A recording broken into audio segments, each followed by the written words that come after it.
These are the remains of the station chapel here in Maybunga. Ano, Kanaaman? Yeah, Kanaaman.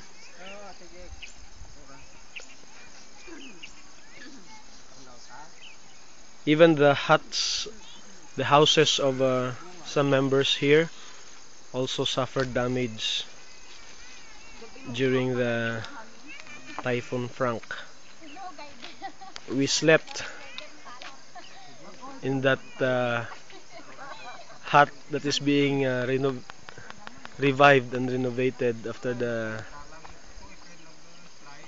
typhoon.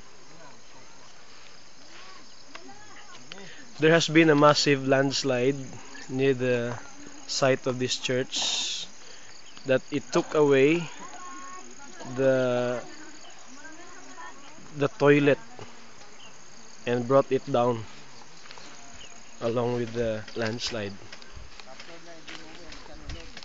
It's a very deep chasm here. That is, see.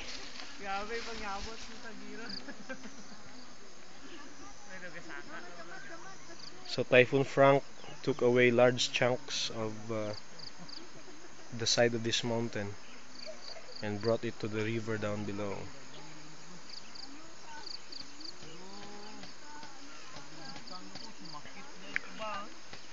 So this morning we also had an opportunity to just introduce some relevant agriculture technology to one of the leaders in this village.